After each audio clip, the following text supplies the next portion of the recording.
Puji Tuhan, selamat malam Bapak Ibu Saudara semuanya. Salam semuanya. Puji Tuhan kita bisa hadir dalam online discipleship malam hari ini. Kita akan melanjutkan materi pelajaran kita yang telah kita pelajari selama 2 sesi ya, 2 hari sebelumnya ini. Kita telah membahas tentang seks dan masalahnya. Ya, tentang seks dan masalahnya. Nah, saudara, malam hari ini kita akan melanjutkan ya, tentang masalah-masalah yang sering terjadi di dalam orang ya sekitar seks ini ya. Nah, saudara, karena banyaknya pelanggaran, hal-hal yang menyimpang daripada apa yang diatur oleh Tuhan, ya, karena Tuhan sudah mempercayakan seks itu dengan organnya, itu diberikan, dipercayakan kepada kita, tapi banyak penyimpangan, kesalahan, ya, cara menggunakannya. Nah, tidak sesuai dengan maksud dan tujuannya Allah. Nah, saudara, semua pelanggaran akan menghasilkan kutuk, ya. Semua pelanggaran akan menghasilkan kutuk. Tapi kalau orang mau nurut sama Tuhan akan dapat blessing. Jadi rewardnya cuma 2 ya. Jadi kalau orang melanggar nanti konsekuensinya akan mendapatkan kutuk. Jadi karena banyaknya pelanggaran dan penyimpangan-penyimpangan dalam menggunakan atau melakukan seks itu, sehingga ada kutuk yang mulai terjadi yang menimpa kehidupan manusia. Salah satunya ya yang berkaitan dengan seks di sini adalah kutuk perzinahan ya. Nah, kutuk perzinahan ya. Saudara, ya. Kenapa? Ya, karena ada beberapa orang yang tadi ya seperti kemarin karena mereka ini merasa untuk menunjukkan kekuatannya lalu menjadi menjadi biseksual gitu ya. Lah apa? Menjadi orang yang bisa melakukan banyak perkara ya, sehingga mereka itu merasa hebat ya, merasa hebat dalam melakukan hubungan seks tersebut ya, sehingga mereka banyak hal yang dilakukan yang melampaui apa yang Tuhan sebenarnya tidak suka di situ ya. Nah, saudara, sehingga ada yang namanya kutuk perzinahan ya, kutuk perzinahan. Nah, saudara, dalam materi pelajaran kita, perempuan yang terjatuh dalam kehidupan berganti-ganti laki-laki, dalam hidupnya sering disebut pelacur atau sundal juga. Jadi istilah pelacur, sundal itu sebenarnya saudara kembar. Ya. Nah, jadi kalau Anda membaca Alkitab disebut pesundal atau orang bersundal, itu seperti pelacur. Ya. Nah, itu bahasa umumnya, pelacur. Nah, walaupun tidak menerima bayaran untuk perbuatannya, tidak seperti pelacur yang komersil seperti itu, tapi karena dia juga mirip, ya, yang dilakukan itu seperti ya seorang perempuan yang melakukan hal yang sama seperti apa yang dilakukan oleh para pelacur itu, ganti-ganti pasangan, ya. Makanya dia juga boleh disebut sebagai pelacur juga sebenarnya, ya. Cuman bedanya ya, yang sana menerima bayaran, nah yang ini enggak. Tapi di hadapan Tuhan yang dilihat bukan bayarannya. Ya, orang tersebut menerima bayaran ya dari persundalan atau pelacurannya atau tidak ya, tetap di hadapan Tuhan sama ya. Jangan Anda nanti berdalih. Nah, dalam Alkitab ada ya namanya pelacur bakti ya. Pelacur bakti. Nah, itu pelacur bakti itu mereka dengan ikhlas ya. Karena cintanya dengan sekte atau kelompok itu, lalu mereka rela ya, memberikan tubuhnya ya untuk dinikmati oleh laki-laki yang lain, ya, siapapun juga, berganti-ganti jenis laki-laki ya. Nah, saudara, itu namanya juga pelacur walaupun disebut pelacur bakti ya. Dan itu tidak berkenan juga di hadapan Tuhan ya. Jadi intinya saudara ya, Jadi siapa yang berganti-ganti pasangan, ya kalau perempuan itu disebut sebagai pelacur, ya sundal, ya walaupun tidak menerima bayaran dari perbuatannya itu. Tentang laki-laki yang suka berganti-ganti atau meniduri perempuan seperti itu sebenarnya juga pantas disebut sundal pula, ya atau pelacur pula, tapi laki-laki ya. Nah, baik laki-laki maupun perempuannya ini semuanya di hadapan Tuhan salah, ya salah.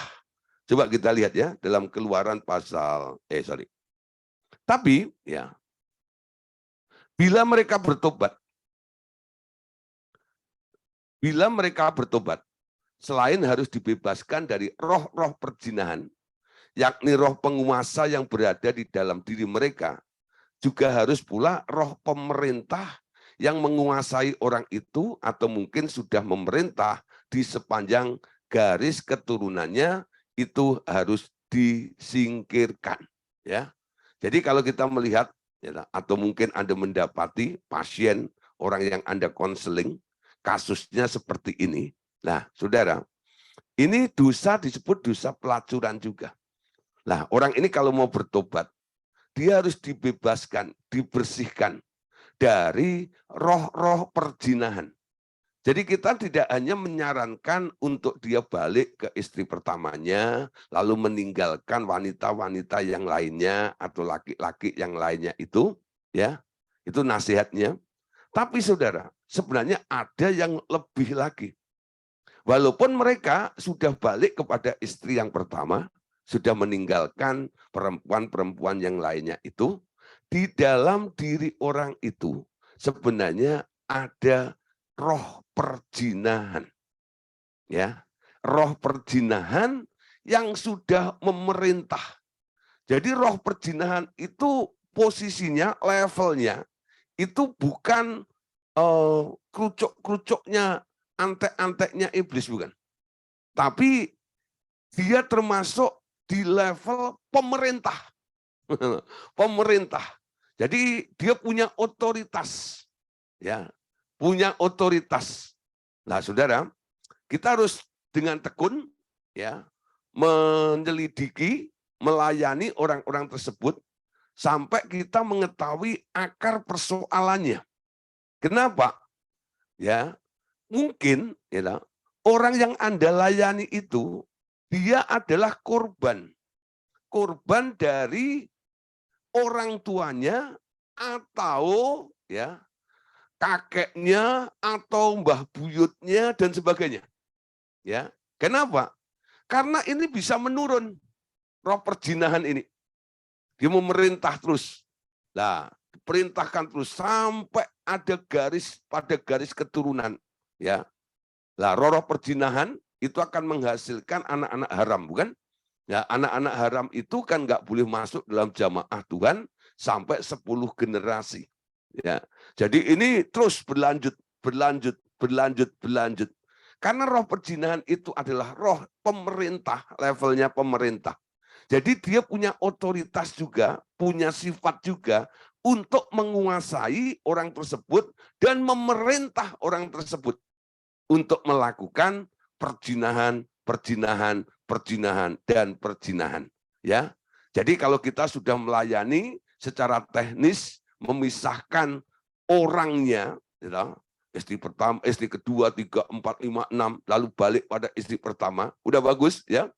Nah, secara roh ini juga harus kita garap, bersihkan kembali, ya, supaya roh perjinahan yang memerintah di dalam jiwa orang itu, ya, di dalam jiwa orang itu harus dijebol habis semuanya, ya, harus dibabat habis semuanya, tengking keluar, bersihkan semuanya. Nah, nanti pada waktu membersihkan seperti itu, waktu Anda usir keluar, kadang-kadang Roh Kudus memberikan hikmat juga. Ya, kenapa mereka ini asik atau suka melakukan perjinahan seperti itu? Nah, mungkin ya Roh Kudus memberikan hikmat tentang kenikmatan, daya kaya dan sebagainya. Nah, itu juga nanti bisa langsung ditengking pada waktu kita melakukan pelayanan kepada orang-orang yang kita layani, yang terdeteksi dikuasai oleh roh perzinahan tersebut, ya. Roh pemerintah yang akan berusaha, ya, di sini menjerumuskan dia kembali kepada perbuatan yang sama dengan memasukkan roh-roh penguasa yang baru. Nah, ini triknya dia. Bahkan akan menurun, turun-temurun kepada anak dan cucunya kelak, ya, cucunya kelak. Saudara, gini, ya. Jadi kalau ada orang, ya, yang hobinya berzina, lalu mereka ini berzina juga dengan orang yang hobinya berzina. Jadi orang yang hobinya berzina ini sekarang kan mengadopsi dalam dirinya ada benih perzinahan, ya. Nah, ketika mereka bersatu, sebenarnya mereka bisa transfer spirit. Orang yang sudah memang punya roh perzinahan itu, di dalam dirinya bisa nambah satu lagi. Roh perzinahan yang ditransferkan, ya, yang ditularkan oleh pasangannya tersebut. Nah, begitu juga dengan sebaliknya. Dan bukan hanya ditularkan sesama mereka yang melakukan perzinahan, tapi juga kalau mereka sampai punya anak dari hasil perzinahan itu, lah anaknya itu membawa roh. Nah, roh apa? Roh dari kedua sisi ini juga. Dari sisi maminya, dari sisi papinya juga. Ya. Nah, jadi semakin ke bawah, kayaknya semakin ruwet. Semakin banyak. Semakin kompleks nih, ya. Nah, saudara, kenapa? Karena campur baur, ya. Dari mana, dari mana, dari mana, dari mana, dari mana, dari mana, numpuk, ya, kepada anak-anak seperti itu. Nah, saudara, jadi kita sekarang harus melayani dari awalnya dulu. Jadi orang-orang seperti ini kita harus kejar dulu di asal muasalnya yang bisa kita tangkap, ya. Nanti kalau yang sudah jauh, ya sudahlah, ya. Itu secara doa saja kita minta ampunkan kepada Tuhan, apalagi mereka yang sudah meninggal. Nah, kita minta Tuhan Yesus untuk melayani mereka saja, ya. Nah, tapi kalau yang bisa kita tangani sampai pada akar-akarnya, karena sifatnya ini mengakar dan menurun, ya, pada turunan, pada gilir berikutnya, gilir berikutnya, gilir berikutnya, gilir berikutnya, dan seterusnya, ya. Nah, saudara, sekarang perhatikan kembali, ya, dalam penjelasan kita. Bila perbuatan itu, ya, suatu perulangan dari perbuatan ayah, ibu, atau kakek, neneknya, roh-roh orang mati itu semua harus pula dikeluarkan dari dalamnya. Roh perzinahan itu identik dengan roh penyembahan berhala, walaupun mereka tidak sungguh-sungguh memuja berhala. Hubungan seks sebelum pernikahan selalu menghasilkan ancaman bercerai. Setelah menikah, rata-rata perceraian itu terjadi setelah 3 atau 4 tahun menikah. Anaknya akan juga mengulangi perbuatan orang tua mereka, mungkin hamil sebelum menikah, atau sudah tidak dijaga ketika mereka menikah dan sebaliknya. Ya, yuk kita lihat berapa ayatnya, ya. Imamat pasal 18 ayat 20. Dan janganlah engkau bersetubuh dengan istri sesamamu sehingga engkau menjadi najis dengan dia. Ya, nah saudara, melakukan hubungan seks, ya, dengan yang bukan pasangannya itu akan berdampak. Ya, dampaknya apa? Engkau menjadi najis. Ya, menjadi najis. Jadi kesalahan atau penyalahgunaan, maksud saya, ya, penyalahgunaan tentang organ seks atau perbuatan seks yang dipercayakan oleh Allah itu, ya, kepada kita, itu akan menghasilkan kenajisan, mengotori orang yang berbuat salah tersebut. Yeremia 3 ayat yang ke-9. Dengan sundalnya yang sembrono, itu maka ia mencemarkan negeri dan berzina dengan menyembah batu dan kayu. Nah, ini penyembahan persundalan secara roh, ya. Nah, terus Hosea 4 ayat 3. Aku ini mengenal Efraim dan Israel tidaklah tersembunyi bagiku, sebab engkau telah berzina, hai Efraim, dan Israel telah menajiskan diri. Ayat 4. Perbuatan-perbuatan mereka tidak mengizinkan mereka berbalik kepada Allah mereka, sebab roh perzinahan ada di antara mereka dan mereka tidak mengenal Tuhan. Lompat ayat 7. Mereka telah berkhianat terhadap Tuhan sebab mereka telah memperanakkan anak-anak yang tidak sah. Sekarang pembinasa akan memakan habis mereka dan ladang mereka. Jadi saudara, kutuk perzinahan itu kalau nggak dibereskan, saudara, kita lihat ya di sini. Tuhan bilang nih, ya, kalau roh perzinahan itu sudah terjadi, ya, dari sini, lah, apa yang Tuhan katakan di sini? Mereka telah berkhianat terhadap Tuhan sebab mereka telah memperanakkan anak-anak yang tidak sah. Mereka dipandang najis oleh karena perbuatan mereka ini yang tidak diizinkan oleh Allah. Dan mereka tidak boleh balik kepada Allah, ya, tidak, mereka tidak mengizinkan, ya, perbuatan-perbuatan mereka tidak mengizinkan mereka berbalik kepada Allah mereka. Jadi orang-orang yang ketempelan roh perzinahan itu sebenarnya nggak layak untuk datang kepada Tuhan. Harus dibereskan ini, ya, harus dibereskan. Nah mungkin saudara mereka boleh duduk di sebuah gereja, gitu ya. Tapi saudara, mereka sebenarnya doanya, penyembahannya, termasuk kolektenya pun, ya kalau orangnya ditolak oleh Tuhan, nggak diterima oleh Tuhan, doanya, penyembahan, kolektenya pun juga nggak diterima oleh Tuhan juga ya.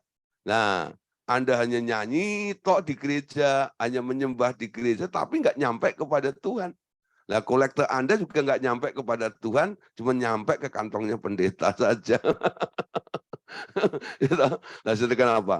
Anda sekarang tertolak, ditolak ya oleh Tuhan. Tadi katakan perbuatan-perbuatan mereka tidak mengizinkan mereka berbalik kepada Allah mereka, sebab roh perzinahan ada di antara mereka dan mereka tidak mengenal Tuhan. Ini prinsipnya. Amin. Jadi kita tahu ya. Nah, saudara, mungkin sudah mereka masih di gereja, ya, masih aktif dalam pelayanan dan sebagainya, tapi sebenarnya apa yang dilakukan aktivitasnya tak pernah diterima oleh Tuhan. Dan lebih lagi, orang-orang seperti ini menghasilkan ayat yang ke-7 tadi dikatakan, ya, bahwa mereka telah berkhianat terhadap Tuhan sebab mereka telah memperanakkan anak-anak yang tidak sah. Nah, akibatnya sekarang pembinasa akan memakan habis mereka dan ladang mereka. Hidupnya ada di bawah kutuk. Ya, roh maut datang bukan hanya untuk keturunan anaknya, tapi juga ladangnya. Ya, ladang mereka pun termasuk juga. Anda lihat ya, beda seseorang yang dulunya ketika mereka membangun rumah tangga masih harmonis dan sebagainya. Wah, saudara, rezekinya kayaknya gampang sekali ya. Tapi ketika mereka jatuh dalam perzinahan, lalu mulai ekonominya ambles, ya. Coba yang pernah melihat seperti itu. Banyak ya, contoh-contoh di sekitar kita seperti itu. Ya, dulu diberkati Tuhan luar biasa gitu ya. Tapi ketika mereka punya istri kedua, ya, atau selingkuh dan sebagainya gitu, lalu rezekinya, ya, itu menurun. Banyak utang di sana seperti gitu ya. Nah, karena apa? Ya, mungkin sekarang dengan menanggung 2 istri atau 3 istri, lah income-nya kurang. Akhirnya harus hutang sana, hutang sini, gali lubang, tutup lubang, ya. Lama-lama kejerat dan masuklah ke lubang itu. Nah, saudara, kenapa? Tadi Tuhan bilang, ya, mereka telah berkhianat dan mereka telah memperanakkan anak-anak yang tidak sah. Kita dipercayakan untuk mengelola seks itu tujuannya adalah supaya menghasilkan anak-anak yang disebut keturunan ilahi. Anak sah. Amin. Anak dalam perjanjian. Nah, makanya istrinya disebut istri seperjanjian. Anaknya ada di dalam covering, itu ya, covenant, perjanjian tersebut. Nah, ketika mereka lembaga berzina, ini lahirlah anak yang tidak ada di dalam perjanjian itu. Sehingga anaknya itu disebut anak tidak sah. Ya. Nah, anak tidak sah itu istilah yang ditulis dalam Alkitab, kata lainnya adalah anak haram. Ya, anak sah itu anak kudus, anak ilahi, keturunan ilahi. Itu kata lain daripada anak sah. Anak tidak sah itu kata lainnya adalah anak haram. Ya, karena berkhianat maka mereka melahirkan anak haram dan dikejar oleh pembinasa itu. Ya, roh maut datang ke situ. Ya, untuk apa? Nah, intervensi dalam keluarga mereka. Amin. Nah, Bapak Saudara, boleh ya? Sekali mungkin kalau memang Anda merasa ada roh perzinahan dalam kehidupan Anda boleh datang ya kepada seorang hamba Tuhan yang Anda percayai, ya. Nah, dalam perkara seperti ini, Anda nggak boleh datang ke sembarang hamba Tuhan. Apalagi kalau hamba Tuhan itu bocor mulut, saudara ya. Nah, saudara, nanti habis melayani Anda, nanti dia akan menyanyi di sana sini, ya. Dia akan ya apa namanya? Lupa. Lupa syairnya. Nyanyi ke sana kemari. Gitu. Tahu nggak? Tadi aku melayani loh, si A itu nggak taunya dia itu istri ketiga loh. Nggak taunya dia itu punya simpenan loh. Ya loh. Nah, janganlah Anda berkonsultasi dengan orang-orang yang bocor mulut seperti itu ya. Hampir bocor seperti itu. Waduh, saudara. Nanti secara roh, roh perzinahan Anda ditengking sama orang itu, tapi habis itu nama Anda akan tersiar kemana-mana. Sampai ke Indosiar, tersiar kemana-mana seperti itu. Nah, carilah tuh ya, dalam kasus seperti ini, Anda cari hamba Tuhan yang bisa menjaga rahasia, yang tidak akan cerita tentang kehidupan Anda ke orang lain. Ya, nah ini penting karena nggak semua hamba Tuhan punya etika seperti itu. Carilah hamba Tuhan yang mengerti, yang tahu aturannya sebagai konselor, harus menjaga rahasia privasi daripada orang yang dilayaninya itu. Ya, nah dalam perkara seperti itu, ya, kalau kasusnya seperti itu nggak bisa dilayani secara umum. Ya, nah, umpama nih ya, Tuhan memberitahu sesuatu kepada saya ketika saya berkhotbah di satu gereja.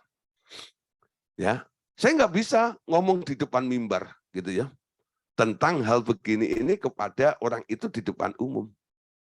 Ya, kalau toh harus disampaikan, saya kadang-kadang mendekati orang itu lalu saya bisikin, Tuhan mengasihimu, Tuhan mau Anda bertobat, berhenti dari perzinahan itu. Ya, nah karena saya tidak mempermalukan dia di depan umum, akhirnya orang itu percaya pada saya. Ya, nah dia bilang, Pak, bisa minta nomor teleponnya enggak? Bisa minta nomor handphonenya enggak? Kenapa? Saya mau konseling, Pak. Tentang apa? Tentang yang Tuhan nyatakan melalui Bapak tadi itu. Itu benar, Pak. Saya ngalami seperti itu. Nah, saudara, Anda akan dipercaya oleh orang. Orang mau membuka dirinya ya karena dia tahu Anda sebagai seorang konselor tidak akan mempermalukan mereka di depan umum ya. Nah, saudara, ini penting ya. Jangan sampai Anda dicap sebagai orang yang bocor mulut ya. Jangan cerita sama dia deh. Ya. Nanti nggak sampai 5 menit Anda ngobrol sama dia, itu seluruhnya dunia ini semua sudah dengar. Karena apa? Masuk di statusnya dia. Langsung semua orang baca. Lalu orang tanya, siapa itu yang dimaksud? Siapa itu yang dimaksud? Ya, rahasia ya, jangan ngomong-ngomong ya, ya. Itu loh, gitu ya. Nanti itu yang ngomong itu juga begitu. Gitu. Rahasia ya, kata itu ini nggak boleh diomongin loh ya. Gitu ya. Lalu menyebar ke seluruh dunia itu. Nah, saudara, cari hamba Tuhan, ya, yang bisa menjaga rahasia itu, dan Anda serahkan diri Anda untuk dilayani, dikuduskan, ditengking keluar roh perzinahan itu dari diri Anda. Amin. Nah, saudara, roh perzinahan itu ya dampak daripada penyimpangan seksual. Nah, berikutnya, saudara, ada hubungan seks yang tidak harmonis. Banyak kasus perceraian dimulai ketika suami istri menyadari bahwa hubungan seks mereka sangat tidak memberi kepuasan satu terhadap yang lainnya. Ya, banyak laki-laki harus diajari oleh istrinya cara menangani seorang perempuan sebab tidak semua laki-laki mengerti hal itu. Karena baik ayah maupun ibu mereka merasa tabu untuk mendidik anaknya dalam hal hubungan seks. Sekarang banyak buku-buku seks yang dikarang oleh hamba-hamba Tuhan untuk mengatasi kekurangan ini, ya. Jadi pengajaran tentang seks ini harus diajarkan, ya, khususnya kepada anak-anak remaja, anak-anak muda, supaya mereka nanti punya persiapan ketika mereka nanti mulai membangun rumah tangga, ya. Dia tahu apa fungsi penggunaan daripada seks tersebut, ya, sehingga mereka tidak akan menyalahgunakan, ya, tentang hal seks ini lalu mengakibatkan membawa dampak-dampak yang buruk seperti apa yang sudah kita pelajari sebelumnya, ya. Oke. Apakah layak meminta pertolongan Roh Kudus untuk membuat hubungan seks menjadi lebih harmonis? Dia adalah roh yang menolong anak-anak Allah dalam segala hal, termasuk permasalahan seks yang merupakan bagian yang amat penting dari sebuah pernikahan. Ya, jadi kalau Anda mengalami hal seperti itu, minta kepada Roh Kudus, ya, untuk menolong, ya, kondisi seperti ini. Roh Kudus adalah penolong bagi anak-anak Allah, termasuk dalam perkara ini juga. Ulangan 24 ayat 5. Apabila baru saja seseorang mengambil istri, janganlah ia keluar bersama-sama dengan tentara maju berperang, atau dibebankan sesuatu pekerjaan 1 tahun lamanya. Ia harus dibebaskan untuk keperluan rumah tangganya dan menyukakan hati perempuan yang telah diambilnya menjadi istrinya. Jadi Tuhan memberikan ada pengantin baru, ya. Kalau dia mungkin seorang tentara atau polisi gitu ya, yang suka tentara atau berperang itu, pas ada ada acara perang gitu ya. Nah, pengantin baru ini dibebas tugaskan, diberi kebebasan selama 1 tahun, nggak usah ikut berperang ke sana, ya. Tadi dikatakan, ya, ia harus dibebaskan untuk keperluan rumah tangganya dan menyukakan hati perempuan yang telah diambilnya menjadi istrinya, ya. Nggak heran, saudara, ketika dalam perjanjian lama, contoh Gideon, ya, pada waktu dia merekrut tentara-tentara itu, nah, itu ditantang, siapa yang takut, jangan ikut perang. Kenapa mereka takut? Alasannya macam-macam. Salah satunya apa? Ya, saya baru nikah nih. Kalau saya ikut perang nanti kalau mati di sana itu apa? Bini saya yang baru itu nanti siapa yang ngerawat? Nanti kalau telantar kan kasihan dan sebagainya gitu ya. Nah, dibuat dalih alasan, karena mereka ini tidak mengada-ngada, mereka itu berpikir ini kan Alkitabiah, ada ayatnya seperti ini, ada aturannya yang dibuat oleh Tuhan. Memang Tuhan menghargai, orang-orang itu, mereka boleh menikmatinya, ya. Jadi diberi kebebasan supaya mereka tidak berperang pada waktu itu, ya. Nah, saudara, jadi itu Tuhan ingin, ya, kenikmatan, keharmonisan dalam seks itu terjadi di dalam setiap pasangan yang telah mengambil keputusan untuk menikah, ya, di situ. Nah, saudara, yang berikutnya, ya, hal berikutnya apa nih di sini? Nah, ada pergaulan bebas. Nah, ini khususnya anak-anak muda, ya. Pergaulan bebas. Penganut paham free sex sudah meliputi seluruh dunia barat. Walaupun dahulu kekristenan meluas ke seluruh dunia melalui mereka, ya. Orang timur yang masih memelihara tradisi timurnya tak kuasa mencegah anak-anak mereka yang dikirim ke luar negeri untuk bersekolah mempraktekkan gaya hidup free sex ini, ya. Nah, saudara, perhatikan ya. Memang kekristenan itu bertumbuh mulainya dari dunia barat ya. Nah, dari Eropa, ya dari Amerika. Itu dulu asal muasalnya Kristen. Nah, datanglah ke negeri timur, daerah timur itu termasuk Indonesia seperti ini. Nah, mereka kenal Tuhan akhirnya. Tapi saudara, kebudayaan mereka ini sekarang sudah di luar aturan firman. Mereka berimprovisasi, termasuk dalam hal seks ini. Nah, mereka mencoba, mungkin mereka awalnya berpikir, melihat kehidupan daripada keluarga atau orang tuanya. Aduh, ini ternyata orang tua saya ini, bapak saya ini salah mengambil istri, sehingga ibunya itu mungkin nggak menjadi ibu yang baik gitu ya. Atau sebaliknya seperti itu. Jadi ada salah, kesalahan-kesalahan. Lalu mungkin itu juga menjadi ungkapan dari orang tuanya, memberi nasihat kepada anaknya.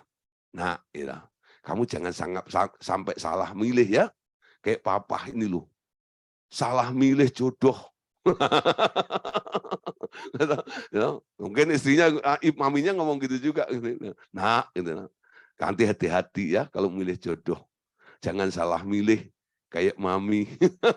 Salah milih ya. Nah, saudara, itu mungkin dari awal pemikiran seperti itu ya. Memang mungkin tujuannya baik supaya anaknya nggak salah pilih seperti apa yang dialami oleh mereka. Ya. Tapi saudara, si anak-anak ini mulai berpikir lain, saudara. Wah, gimana saya bisa mengerti tentang si dia itu? Nah, kita tes dulu yuk. Kita coba hidup bersama dulu, Simon Leven. Nah, kalau di bahasa Indonesianya itu kan kumpul kebu. Itu kumpul kebu sama Simon Leven itu kan jauh banget itu. Simon Leven ya, kumpul kebu. Nah, ini free sex. Kalau ditanya mereka ini, kita lagi test drive, uji coba nih, kita coba untuk hidup bersama selama 1 tahun. Nanti kalau cocok lanjut, kalau nggak cocok kan belum resmi, Nah, statusnya kalau saya pisah, saya belum duda, saya belum janda. Nah, mungkin sih pemikirannya seperti itu ya. Nah, itu mulai mengembang mereka. Ya, jadi mencoba-coba dulu, kawin lari, kawin coba kawin dan sebagainya seperti itu. Nah, itulah yang terjadi. Sehingga free sex ini mulai menjadi kebudayaan di dunia barat. Nah, sekarang free sex ini mulai mempengaruhi juga pada anak-anak orang-orang dari dunia timur juga. Ketika anak-anak ya dari daerah timur ini mulai bersekolah ke luar negeri, ke dunia barat mereka melihat, mereka mulai menangkap, mengerti, dan mereka ikut-ikutan. Ya, ikut-ikutan. Nah, saudara, ini bukan cerita omong kosong. Ya, faktanya seperti itu. Faktanya seperti itu.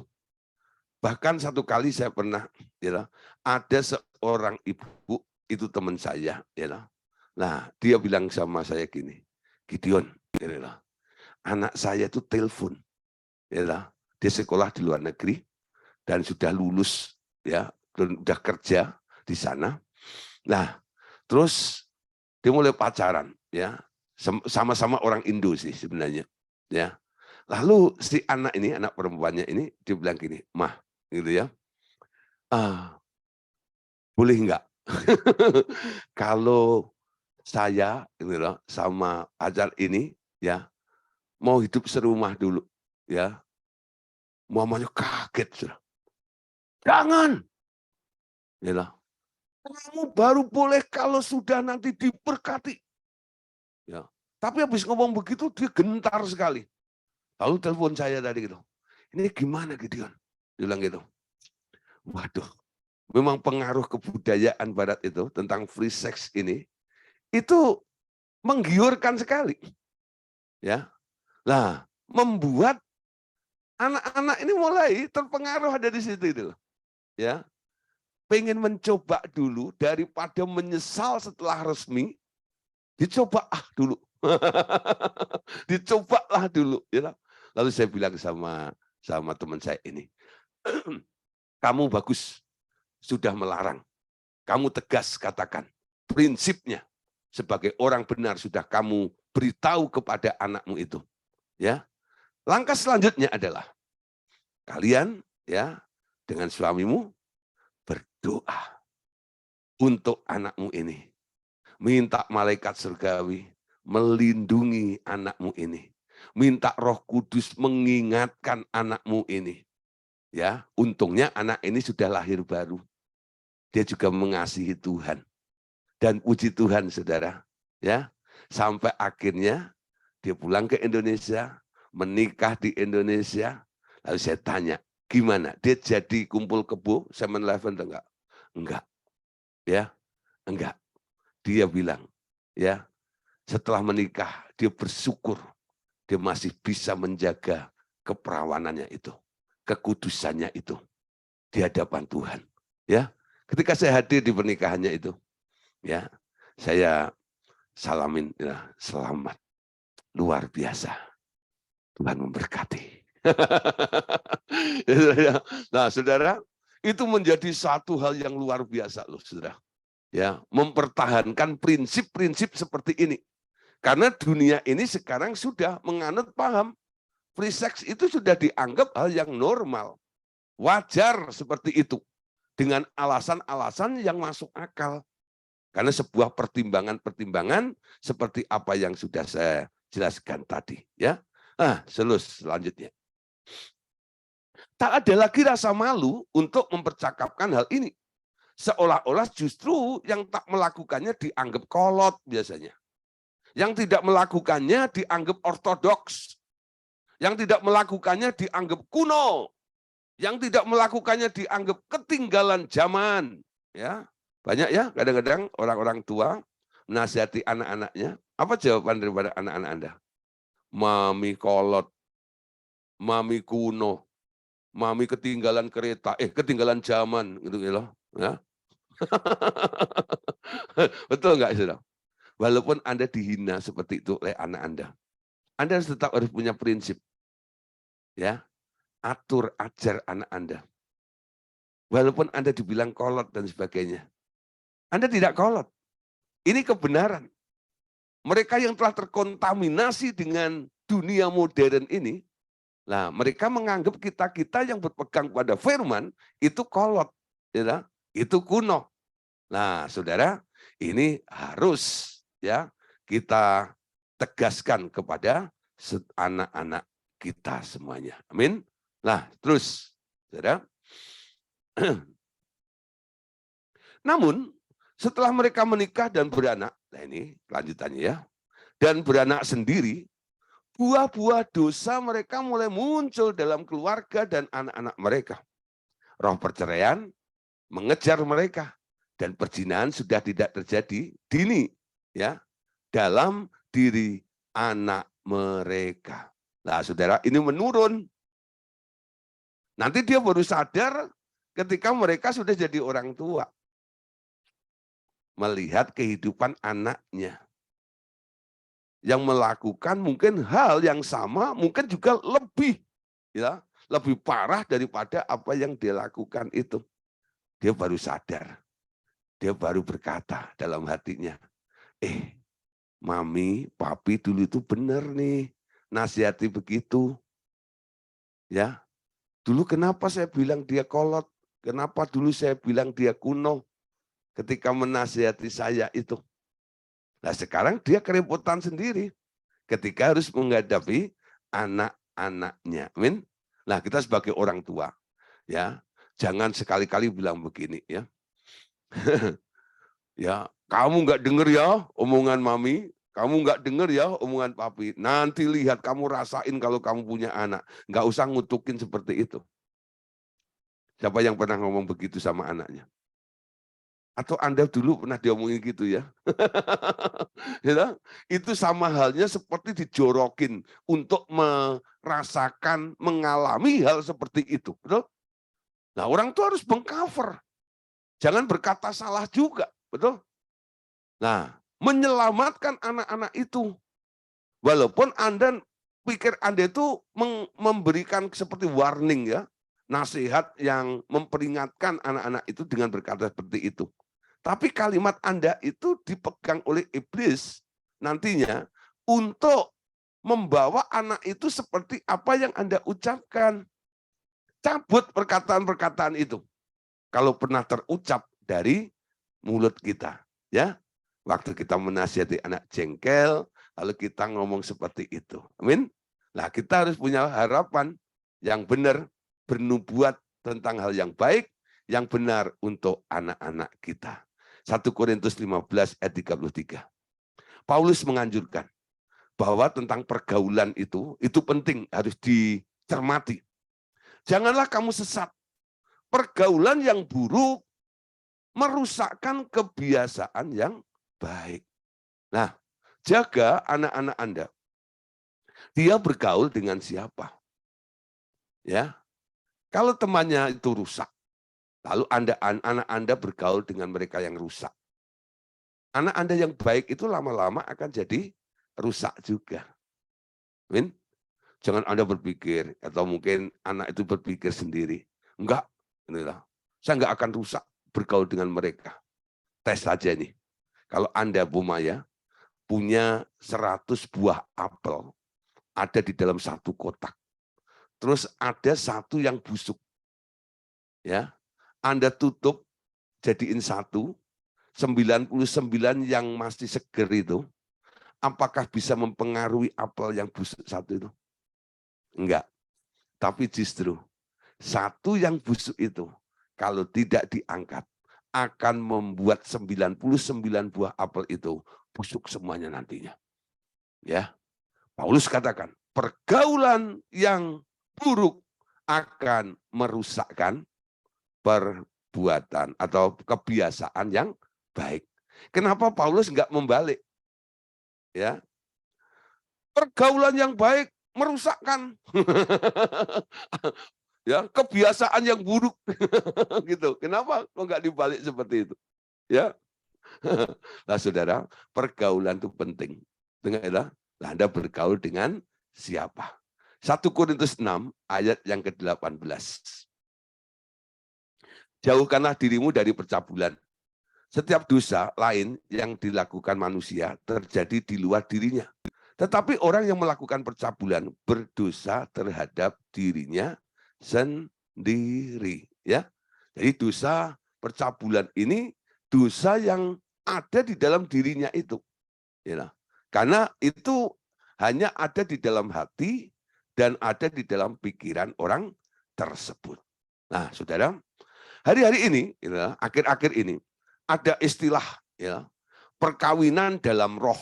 Ya, itu pernah sempat menggemparkan ya gereja Tuhan tentang istilah perkawinan dalam roh ini. Dalam pengajaran di kalangan agama Tao dikenal adanya perjodohan di alam roh.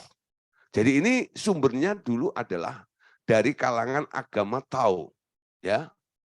Nah, dulu memang agama Tao ini meyakini adanya perjodohan di alam roh.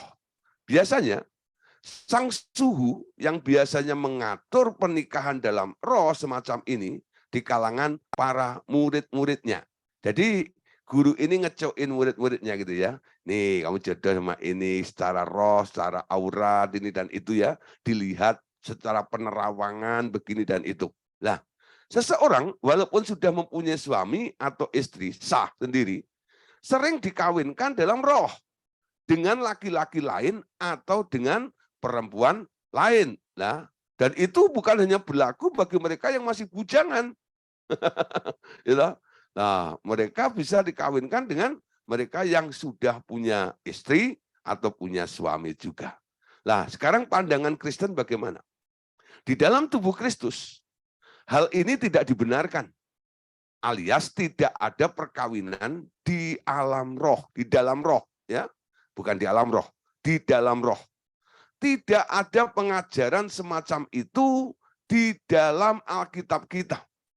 Yang mungkin dilakukan oleh Tuhan atau Roh Kudus adalah membentuk tim untuk bekerja sama dalam ikatan roh yang sehati, sepikir, sejiwa, tapi bukan perkawinan dalam roh. Amin.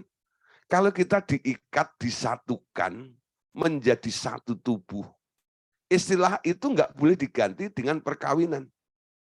Ya, perkawinan. Nah, ini cocok nih, ya, kalau menjadi partner pelayanan. Nah, pas mungkin ini laki dan perempuan, ya. Yang satu pengajarannya luar biasa, yang satu mahrifatnya luar biasa. Wah, ini kalau dikawinkan, kalau disatukan, kayaknya ini luar biasa nih. Wah, ya. Tapi nggak boleh pakai istilah kawin roh. Ya. Kalau ada potensi-potensi seperti itu, dan mereka bisa bersatu untuk sebuah pelayanan, namanya teamwork. Ya. Bukan kawin roh. Bukan dikawinkan. Betul ya? Tapi disatukan. Ya. Penyatuan ini bukan bersifat kawin itu. Istilah kawinnya harus dibuang. Nggak ada kawin roh di situ. Nah, Tuhan kadang-kadang menyatukan beberapa orang untuk sebuah tujuan, kan? Nah, beberapa orang yang bersatu, sehati, sepakat, sejiwa itu, mereka boleh melayani bersama-sama menjadi satu tim, atau teamwork, tim kerja untuk kerajaan Allah. Amin. Nah, kita di RTM, kita juga membentuk tim-tim. Tapi orang-orang yang kita satukan itu bukan dikawinkan di dalam roh, bukan. Kita nggak memakai istilah itu. Jadi harap dimengerti, istilah kawin di dalam roh itu nggak boleh digunakan. Ya, jangan pernah ada yang pakai istilah itu, khususnya dalam kegiatan-kegiatan yang ada di dalam lingkup RTM. Ya, kami ya di sini tidak memperbolehkan, ya, mengizinkan istilah itu beredar atau digunakan, ya, di wadah RTM ini. Kalau Anda mungkin mendengar di tempat yang lain, yaitu hak-hak mereka. Amin. Tapi kita cukup mengerti saja. Enggak ada perkawinan di dalam roh. Yang ada Tuhan menyatukan mereka untuk menjadi sebuah teamwork saja. Amin. Roma pasal 7 ayat 2 dan ayat yang ketiga. Sebab seorang istri terikat oleh hukum kepada suaminya selama-lamanya. Selama suaminya itu hidup. Akan tetapi apabila suaminya itu mati, bebaslah ia dari hukum yang mengikatnya kepada suaminya itu.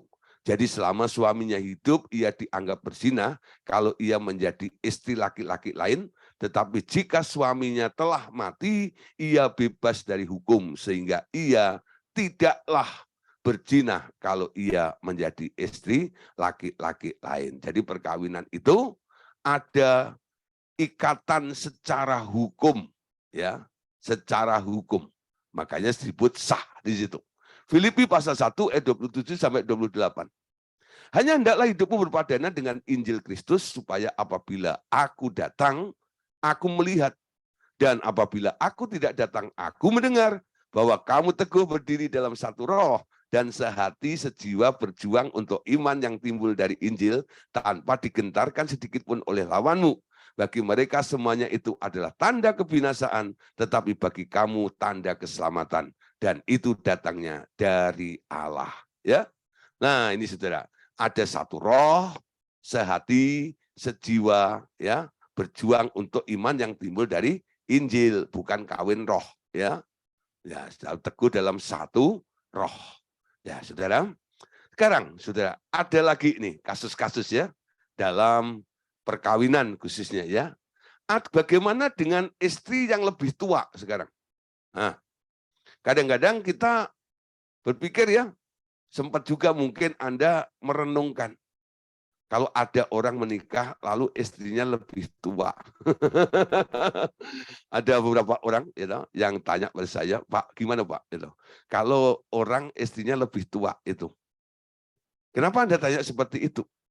Ya, alasannya apa? Dasarnya apa? Apa yang menggelitik Anda? Ya, saya pinjam istilahnya Pak Kis ini. Menggelitik Anda apa?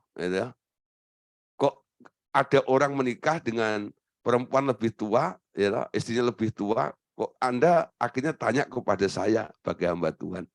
Ya ginilah Pak, Hawa itu kan lebih muda daripada Adam.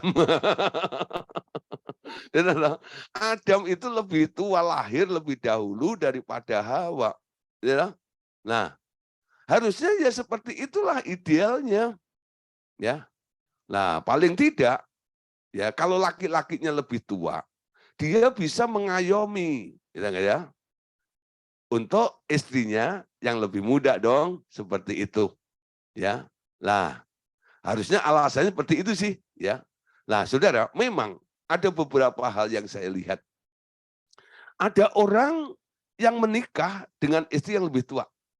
Salah satu contoh ya, penulis daripada makalah ini sendiri, ya, buku pengajaran kita ini kan ditulis oleh Pak Andreas Samudra. Nah, Pak Andreas Samudra itu istrinya lebih tua daripada Pak Andreas. Ya, dulu waktu kenal pertama, Pak Andreas itu selalu panggil istrinya ini dulu Cik, Cik, Cik, Cik Deborah, Cik, Cik, Cik, Cik. Selalu panggil ya ciciknya kayak cicik gitu. Ya, akhirnya Pak Andreas ini menikah dengan pembimbing rohaninya dulu ini.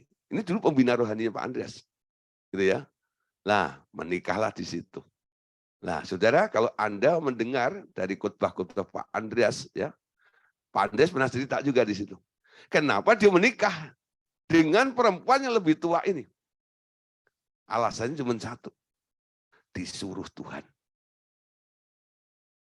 Disuruh Tuhan. Ya, mungkin orang berpikir, itu Pak Andreas ini nikah dengan si Deborah itu pasti karena dia orang tenar, orang terkenal, orang hebat. Betul nggak ya? Sudah mapan dan sebagainya. Mungkin ada orang yang berpikir seperti itu. Tapi pengakuan daripada Pak Andreas sendiri, dia bilang, bukan karena faktor itu. Tapi karena disuruh oleh Tuhan. Ya, sampai satu hari Pak Andreas itu kan pernah itu ya, ngomong sama Tuhan, Tuhan, kalau saya nggak ambil dia, terus gimana? Tuhan bilang, kalau kamu nggak ambil, tak kasih ke orang. Gitu. Jangan. Akhirnya Pak Andreas mengambil istri yang lebih tua ini dengan iman. Belum nggak ya? Disuruh Tuhan, menerima dengan iman. Nah, mungkin saudara ya, apa yang dipandang oleh orang, apa penilaian orang tentang apa yang dilakukan Pak Andreas ini, ya, yang kata mereka, itu pasti karena ini, karena itu. Mungkin ada laki-laki yang sengaja cari istri yang lebih tua, yang sudah mapan, yang duitnya banyak, yang sudah punya rumah. Sehingga akhirnya datang ke situ hanya jadi parasit. Nah, mungkin ada ya, di luar sana mungkin. Betul nggak ya? Tapi itu kan orang dunia. Betul nggak ya? Nah, saudara, sekarang bukan persoalannya lebih tua atau enggak. Jodoh itu adalah haknya Allah. Amin. Kembali di sini nih. Kita kan sudah belajar tentang jodoh dan perceraian. Tuh. Jodoh itu haknya Allah. Siapa akan dijodohkan dengan siapa, itu sebenarnya haknya Allah. Amin. Allah punya kepentingan. Ketika Anda lahir di bumi ini, Allah sudah berpikir nanti jodohmu siapa. Ingat kisahnya Ishak, ya? Ishak ketika dikorbankan, lalu Abraham mendengar kabar bahwa Betuel memperanakkan anak. Siapa? Ribkah. Siapa itu Ribkah? Istrinya Ishak. Hidup yang dipersembahkan kepada Tuhan, Tuhan tunjukkan, nih jodohmu. Ya. Nah, saudara, bukan persoalannya lebih tua atau tidak sekarang ya. Jadi jangan memusingkan tentang masalah usianya. Kalau Tuhan suruh, ya sudah, terima dengan iman. Amin. Tentang istri yang lebih tua tadi, ya. Oke, cara memandangnya seperti itu ya. Oke, saudara. Ada beberapa orang yang memang Tuhan berikan menjadi pasangan suami istri, walaupun usia istrinya lebih tua dari suami. Seringkali kematangan jiwa istri itu jauh lebih dibanding suami karena dia lebih tua ya. Dalam kasus seperti ini, kalau istrinya lebih tua, hendaklah tetap istri itu rela menundukkan dirinya di bawah otoritas sang suami. Walaupun mungkin si istri lebih bijaksana dari suami. Mungkin si istri lebih kaya daripada suami. Mungkin si istri lebih berhasil daripada suami. Si istri itu, kalau dia yakin dia adalah jodoh daripada suaminya yang lebih muda ini, dia harus rela menundukkan diri di bawah otoritas suaminya tadi. Amin. Nah, di sini hendaklah istri menempatkan diri menjadi penolong, bukan pemimpin. Istri tidak pernah diberi posisi seperti itu oleh Allah. Pemimpinnya adalah suami. Ya. Kalau ada perempuan-perempuan yang diizinkan untuk memimpin, itu sifatnya temporer, sifatnya sementara. Karena pemimpin aslinya lagi kolaps, lagi letoy, perlu ditolong. Setelah pemimpin aslinya bangkit, dia harus tahu diri, dia harus rela menundukkan diri dan mau dipimpin oleh suaminya. Amin. Ya. Nah, ini prinsip-prinsipnya. Gagasan dan ide boleh datang dari sang istri, tetapi hendaknya suami tetap diberi hak untuk membuat keputusan terakhir. Nah, saudara, ketika saya membahas ini, bahwa gagasan ide boleh datang dari istri, tapi keputusan tetap diberi hak untuk membuat, suami tetap diberi hak untuk membuat keputusan terakhir. Ada seorang ibu protes sama saya, ya, Pak, idealnya memang begitu, ya. Tapi Pak, itu kalau untuk suami yang pintar, suami yang cerdas. Tapi kalau kayak suami saya gitu, Pak. Kalau dia harus mengambil keputusan, habis Pak semuanya. Dia tuh ngomong seperti itu ya. Kenapa kamu ngomong gitu? Iya Pak, berapa kali suami saya itu mengambil keputusan, wah Pak rugi besar. Ya, rugi besar. Nah, ini hukumnya Bu. Keputusan terakhir yang agree harus suami. Ibu boleh memberikan usulan. Ibu boleh memberikan ide. Ibu boleh memberikan gambaran-gambaran gitu, kepada suami ibu. Tapi yang memutuskannya harus tetap pemimpinnya. Bukan ibu seperti itu. Nah nanti kalau dia mutusin, lalu hancur lagi gimana Pak? Nah, ibu harus punya iman. Kalau ibu berpikir suamimu nggak bisa, sampai kapanpun suamimu nggak bisa. Kalau ibu berpikir suamimu nggak mampu, sampai kapanpun suamimu tak akan berubah. Dia tidak akan menjadi laki-laki yang mampu untuk mengambil keputusan. Anda harus dukung suami ibu. Dia imam, dia pemimpinmu. Ya, kalau dia masih takut karena trauma, berapa kali mengambil keputusan gagal dan hancur dan sebagainya. Istri harus mendorong, menolong, bukan melolong. Betul, istri berkata, "Pak, kamu bisa." Ya, kasih dorongan, kasih semangat. Sampai akhirnya suami itu merasa pede dan ngerti. Hikmatnya akan muncul karena didukung oleh istri yang bijaksana ini. Sampai akhirnya suamimu bisa mengambil keputusan dengan benar. Nah, mungkin ini kabar baik ya bagi Bapak Ibu Saudara yang punya suami yang selalu nggak bisa mengambil keputusan dengan benar. Ya, jangan injak dia, dukung dia. Ya, dia pemimpinmu, dia imammu. Amin. Ya. Nah, Saudara, terus lanjut lagi. Istri yang terlalu tangkas dan tidak menghiraukan hal-hal ini, sebenarnya ia sedang membangun rumah tangga yang mudah roboh karena serangan si iblis. Nah, bila terjadi selisih pendapat, siapa yang harus mengalah terlebih dahulu sekarang? Nah, kalau suami, istri ya, berselisih pendapat, siapa yang harus mengalah lebih dahulu? Siapa? Istri atau suami? Suami atau istri? Siapa yang setuju suami? Angkat tangan. Nah, siapa yang setuju istri? Angkat kaki. Angkat kaki, angkat tangan.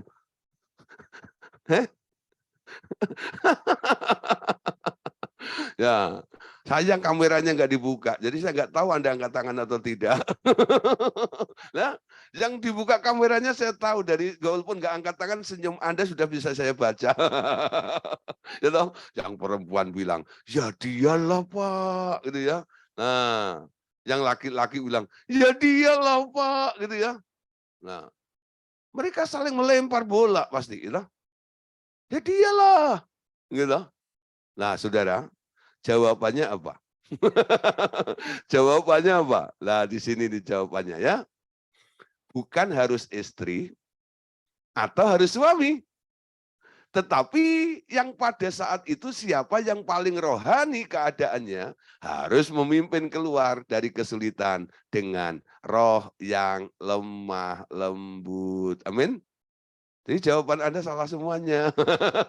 Bukan suami, bukan istri. Gitu. Tapi siapa yang rohani. Ya. Jadi kalau Anda merasa benar, Anda harus mengalah. Kalau Anda merasa diri Anda lebih benar dari suami atau istri Anda harus mengalah. Karena Anda yang rohani. Betul, saudara? Ya, itu dari mana Pak prinsip seperti itu?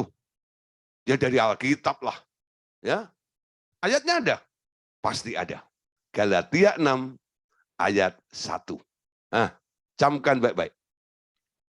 Saudara-saudara, kalaupun seseorang kedapatan melakukan suatu pelanggaran, maka kamu yang rohani, tidak dikatakan istri atau suami ya. Kamu yang rohani harus memimpin orang itu ke jalan yang benar dalam roh lemah lembut sambil menjaga dirimu sendiri supaya kamu jangan kena pencobaan. Amin. Nah, siapa yang rohani? Kalau saya tanya, Pak Among rohani enggak? Ya rohani loh Pak. Oh, berarti harus ngalah ya. Oh, tapi jangan ngalah. Gitu, ya, disebut sebutan rohani seneng gitu gitu. Tapi sebagai orang rohani harus mengalah. Anda kadang-kadang nggak mau, betul nggak ya? Lah, itu orang Korea bilang urek itu. Urek itu apa bahasa rohnya? Gitu. Ya, urek itu apa itu? Ya. Nanti cari kamu sendirilah, gitu. Ya. Licik itu gitu. Nah, culas tuh, ya. Jadi jangan begitu. Anda mau disebut orang rohani, Anda harus rela untuk mengalah. dengan roh kelemah lembutan, memimpin orang yang bersalah itu dengan roh lemah lembut sambil menjaga diri Anda supaya tidak kena pencobaan. Amin. Ya. Oke, ya. Nah, itu sering saya katakan kepada beberapa orang, ya. Kalau mereka bersengketa seperti itu, lalu mereka saling menuduh satu dengan lain. Pak, dia yang salah. Pak, dia yang salah. Pak, dia yang mulai. Pak, dia gini. Nah, oke, terus saya bilang gini. Oke, ya toh. Kamu saling menyalahkan, ya toh. Sekarang saya mau tanya satu pertanyaan. Siapa di sini yang lebih rohani? Ya, siapa yang lebih rohani? Yang merasa lebih rohani harus mengalah. Jadi saya nggak memihak satu dengan lainnya. Saya balikin menurut Galatia 6 ayat 1. Hafalin ya, Galatia 6 ayat 1 ini. Bukan untuk orang lain, tapi untuk Anda. Anda pikir nanti gitu, Pak Simon udah mikir gini. Hafalin ya, nanti kalau Pak Simon ketemu orang yang berselisih paham, pakai ayat itu untuk menasihati gitu ya. Tapi beritanya nggak begitu hari ini. Hafalin ya, untuk Anda ingat ya, bahwa yang rohani harus rela mengalah. Amin. Jadi punya istri lebih tua, kadang-kadang itu juga kendala juga. Karena mereka merasa benar, merasa lebih pintar gitu ya. Tapi istri ini harus merendahkan diri, rela tunduk kepada otoritas suaminya. Amin. Nah, berikutnya, Saudara, kita tuntaskan ya malam hari ini. Bagaimana dengan mereka yang hidup lajang? Nah, bagaimana mereka yang nggak menikah, yang hidup lajang? Nah, orang-orang yang nggak hidup lajang ini, di dalam perkataan Tuhan Yesus kepada murid-muridnya, dalam Matius 19, ayat 10 sampai ayat ke-12, terdapat ungkapan aneh. Ya, anehnya apa? Di situ ada kalimat, siapa yang dapat mengerti, hendaklah ia mengerti. Aneh enggak bagi Anda, saudara? Kalimat itu. Siapa yang dapat mengerti, hendaklah ia mengerti. Nah, kalau orang nggak dapat mengerti, ya nggak usah mengerti. Ada kayak satu apa ya, satu kondisi kayak Tuhan Yesus kayaknya cuak gitu loh. Kamu mau ngerti atau enggak, itu terserah lu lah. Ya. Kalau kamu bisa ngerti, hendaklah kamu ngerti. Kalau kamu nggak bisa ngerti, nggak usah mengerti. Itu enggak? Nah, jadi ini sebenarnya kayak omongan orang bohwat itu ya. Menghadapi orang yang sudah nggak bisa diomongin gitu-gitu ya. Biasanya kan udah nih, terakhir omongannya gitu. Ya kalau kamu bisa ngerti, silahkan ngerti. Kalau kamu nggak bisa ngerti, ya udah nggak usah ngerti gitu loh ya. Kayak omongan seperti orang begitu ya. Nah ini ya, ini yang anehnya. Nah, coba kita baca ayatnya.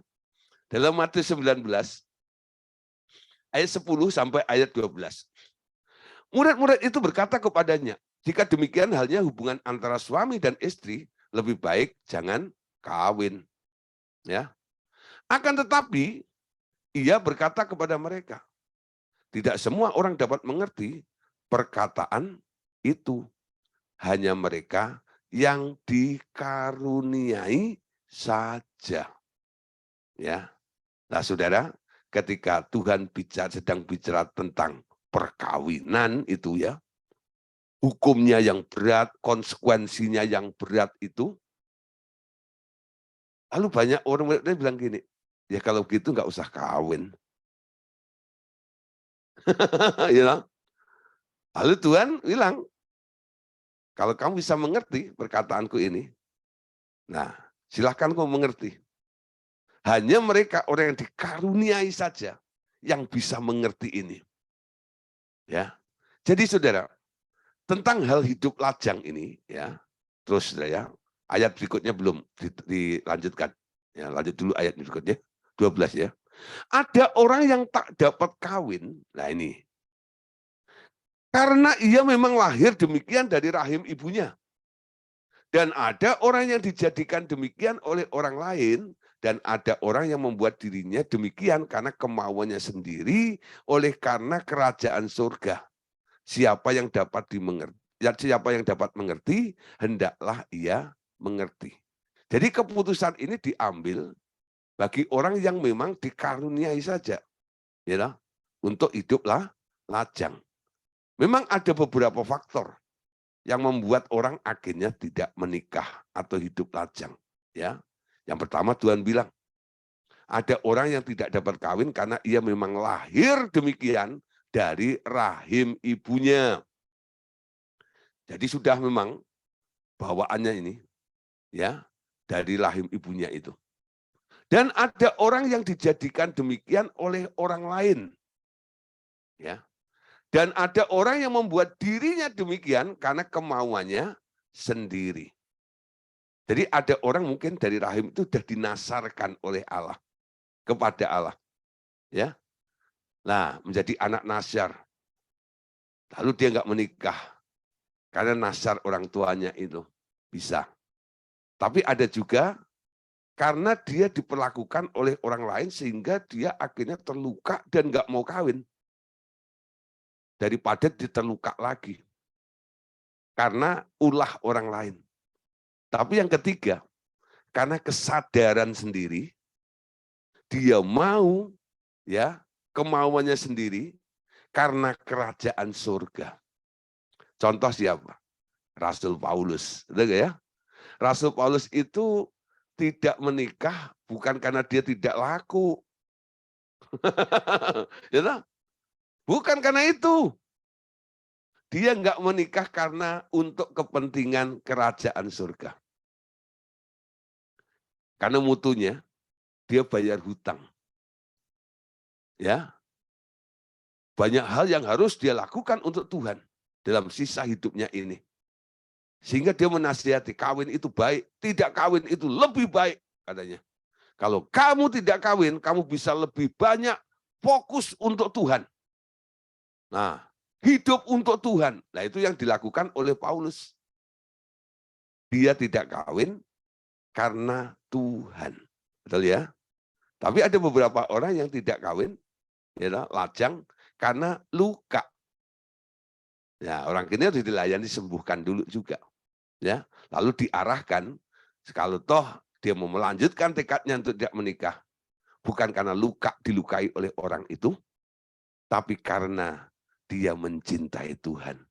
Hidup untuk kerajaan Allah. Amin. Ya, saudara. Berapa kali dia mengucapkan hal-hal rahasia, ya, Tuhan Yesus, ya, yang tidak terbuka untuk semua orang kebanyakan. Orang yang mengejar kebenaran lebih dari kebahagiaan hidup ini akan memberi perhatian lebih kepada hal-hal yang dirahasiakannya. Perkawinan adalah sebuah gambar dari pernikahan di surga. Tapi tak selalu perlu untuk orang mengerti perkawinan surgawi dengan harus mengalaminya sendiri di bumi. Ya, mereka yang dengan sukarela memilih untuk tak kawin akan mempunyai lebih banyak waktu untuk mengetahui rahasia kerajaan Allah dan terbebas dari beban yang harus ditanggung kalau dia menikah. Mereka boleh menukar kebahagiaan hidup secara badaniah dengan kebahagiaan yang rohaniah. Kebahagiaan dalam alam roh akan melampaui yang alam jasmani. Beberapa orang telah mengalami kebahagiaan yang tinggi dalam alam roh dan memilih untuk tetap tidak menikah karenanya. Ya, 1 Korintus 7 ayat 7 sampai 8. Meskipun demikian, alangkah baiknya kalau semua orang seperti aku, kata Paulus. Tetapi setiap orang menerima dari Allah karunia-Nya yang khas. Yang seorang karunia ini, yang lain karunia itu. Tetapi kepada orang-orang yang tidak kawin dan kepada janda-janda, aku anjurkan supaya baiklah mereka tetap dalam keadaan seperti aku, ya, hidup untuk Tuhan, ya. Terus ayat 27 sampai 28. Apakah engkau terikat pada seorang perempuan? Janganlah engkau mengusahakan perceraian. Apakah engkau tidak terikat pada seorang perempuan? Janganlah engkau mencari seorang. Tetapi kalau engkau kawin, engkau tidak berdosa.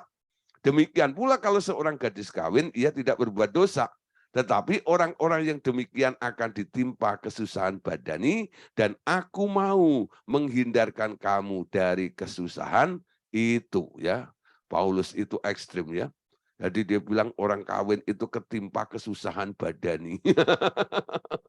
Ya, orang kadang-kadang saudara ya, sebelum dia menikah gitu, wah gitu ya, dia hanya membayangkan indahnya, nikmatnya dan sebagainya ya. Tapi kalau sudah membangun rumah tangga itu, oh, kita nggak tahu. Semua keindahan itu kayaknya kebalik semuanya. Putih jadi hitam semuanya, merah jadi biru semuanya gitu ya. Nah, jadi memang sudah untuk mempertahankan rumah tangga dan sebagainya butuh perjuangan yang luar biasa. Nah, itu yang disebut oleh Paulus sebagai kesusahan badani. Jadi Paulus kalau menganjurkan, kalau boleh nggak usah menikah, kayak aku aja, hidup untuk Allah. Ya, nah dengan kamu mengikuti anjuranku, aku membebaskan kamu dari kesusahan badani yang dialami oleh orang-orang yang menikah atau kawin. Ya, terus 29:31. Saudara-saudara, inilah yang kumaksudkan, yaitu waktunya telah singkat. Karena itu dalam waktu yang masih sisa ini, orang-orang yang beristri haruslah berlaku seolah-olah mereka tidak beristri. Amin. Oh, bapak-bapak bilang amin. Bukan. Ya, seorang yang beristri seolah-olah tidak beristri. Bukan berarti terus merasa nggak punya istri gitu ya. Nah, berhubung waktu itu singkat ya, semuanya itu sebenarnya bukan hal yang permanen. Dan dilanjutkan di sini, ayat yang ke-10-nya, 30-nya. Dan orang-orang yang menangis seolah-olah tidak menangis, dan orang-orang yang bergembira seolah-olah tidak bergembira, dan orang-orang yang membeli seolah-olah tidak memiliki apa yang mereka beli. Pendeknya, orang-orang yang sama sekali pendeknya, mana ini? Orang-orang yang mempergunakan barang-barang duniawi seolah-olah sama sekali tidak mempergunakannya, sebab dunia seperti yang kita kenal sekarang akan berlalu. Ya, lanjut. Aku ingin supaya kamu hidup tanpa kekhawatiran. Orang yang tidak beristri memusatkan perhatiannya pada hal mengenal Tuhan, bagaimana ia menyenangkan Tuhan. Sebaliknya, orang yang beristri memusatkan perhatiannya pada hal-hal duniawi, bagaimana ia menyenangkan istrinya, dan dengan demikian perhatiannya terbagi-bagi. Perempuan yang tidak bersuami dan anak-anak gadis memusatkan perhatian mereka padahal mengenal Tuhan, supaya tubuh jiwa mereka kudus. Tetapi perempuan yang bersuami memusatkan perhatiannya pada hal-hal duniawi, bagaimana ia menyenangkan suaminya. Ini prinsip yang Paulus ungkapkan, ya, dituliskan untuk nasihat kepada orang-orang yang tidak menikah atau dia apa namanya tadi hidup lajang, tidak menikah atau hidup lajang, ya. Nah, namun tidak semua orang dituntut harus memilih tidak menikah ya, kecuali hanya mereka yang dikaruniai saja tadi. Paulus rupanya telah mendapat karunia itu sehingga ia dapat berkata dalam 1 Korintus 7:40, tetapi menurut pendapatku ia lebih berbahagia kalau ia tetap tinggal dalam keadaannya. Lagi pula aku berpendapat bahwa aku juga mempunyai roh Allah.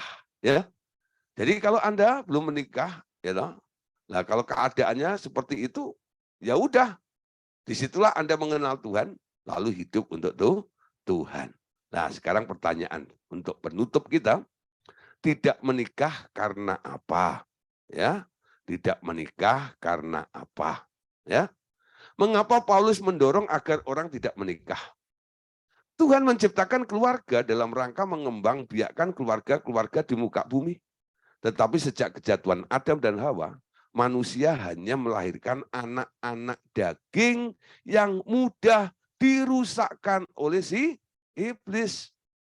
Jadi tujuan awal itu sebenarnya Allah itu, Adam itu sebelum jatuh dalam dosa, dia punya anak. Hasil hubungan antara Adam dan Hawa. Ya, dengan perlengkapan organ seksnya itu. Karena belum jatuh dalam dosa, anaknya anak yang kudus.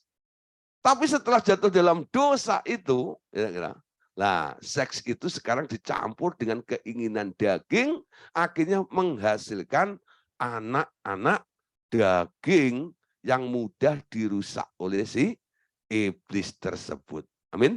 Nah, terus. Nah, bila keluarga-keluarga itu dibentuk oleh perintah Tuhan sendiri, dan soal beranak cucu juga mengikuti kendali dan perintah Tuhan, maka akan terbentuk keturunan ilahi yang kudus bagi Allah. Namun, Paulus menganjurkan laki-laki tidak kawin kalau mampu mengatasi perkara birahi, itu bersama dengan Roh Kudus. Terlebih baik tidak kawin, tapi memakai waktu hidup untuk melahirkan anak-anak rohani. Jangan membuang-buang waktu lagi untuk membuat anak-anak daging, ya. Jadi orang yang tidak menikah sekarang mereka masih bisa punya anak, tapi bukan anak daging, tapi anak-anak rohani, ya. Nah, pertanyaannya, bagaimana seorang dapat terhindar dari bahaya percabulan?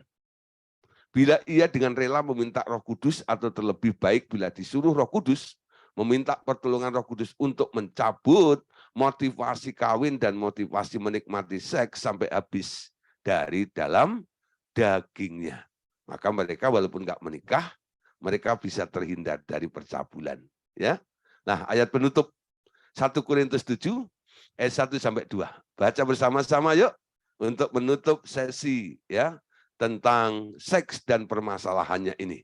1 Korintus 7 ayat 1 sampai ayat yang kedua. Dan sekarang tentang hal-hal yang kamu tuliskan kepadaku adalah baik bagi laki-laki kalau ia tidak kawin, tapi mengingat bahaya percabulan, baiklah setiap laki-laki mempunyai istrinya sendiri dan setiap perempuan mempunyai suaminya sendiri. Ya, oke, Bu Saudara, puji Tuhan, malam hari ini kita sudah tuntaskan tentang seks dan permasalahannya.